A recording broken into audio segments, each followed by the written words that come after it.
మాజీ మంత్రి సీదిరి అప్పలరాజును శిక్షించాలని శ్రీకాకుళం జిల్లా కాశీబుగ్గలో యాదవ సామాజిక వర్గం రోడ్డెక్కింది. గొర్రెల కాపరిని బైక్తో ఢీకొట్టిన కుమారుడిని రక్షించుకునేందుకు సీదిరి అప్పలరాజు సాక్ష్యాలు తారుమారు చేశారంటూ శ్రీనివాస లాడ్జ్ నుంచి 3 రోడ్ల కూడలి వరకు ర్యాలీ చేశారు.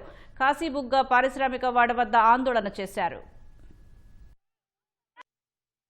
దుబ్బ దానయ్య అనే కుటుంబానికి ఒక అన్యాయం జరిగిందండి. దానికి న్యాయం చేయమని ఇన్ని వేల మంది కూడా వేడుకుంటున్నాము. ఎందుకనంటే మొన్న ఇచ్చిన ప్రభుత్వం 10 లక్షలు ఇచ్చిందండి. ఆ కుటుంబానికి సరిపోద్దా? అది కాదు. ప్రభుత్వం కానీ పోలీస్ యంత్రాంగాన్ని ఏ విధంగా కుటుంబానికి న్యాయం చేయగలం? పోయినోడికి తేగలమా?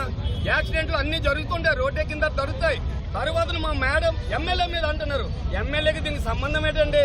మీ అబ్బాయి చేశాడు, అది మీరు తప్పించుకున్నారు. దాన్ని మీరు తప్పుతో పట్టించడం ఇది కాదు. ఏదైతే మీరు తప్పుతో పట్టించినందుకు అప్పలరాజు గారు తప్పుతో పట్టించినందుకు ఆయనకి ఎట్టి పరిస్థితుల్లో కేసు ఆయన మీద పెట్టాలని మేము కోరుతున్నాము. మీ అబ్బాయికి దెబ్బలు తగిలాయని చెప్పి మీరు కారులో తీసుకెళ్లిపోయారు. 10 గంటలప్పుడు 9:30 యాక్సిడెంట్ అయితే మీరు వచ్చి ఐటమ్ పట్టుకెళ్ళిపోయి అక్కడ డెడ్ బాడీ ఉందని కూడా కనీసం మీరు చూడకుండా వెళ్ళిపోయి ఫస్ట్ ఎయిడ్ చేయించి మరి వైజాగ్ తీసుకెళ్లిపోయి చాలా భద్రంగా మీరు చూసుకున్నారే. మన కుటుంబం ఏమవుతుందని ఆలోచించలేదు ఎందుకు సార్ మీరు?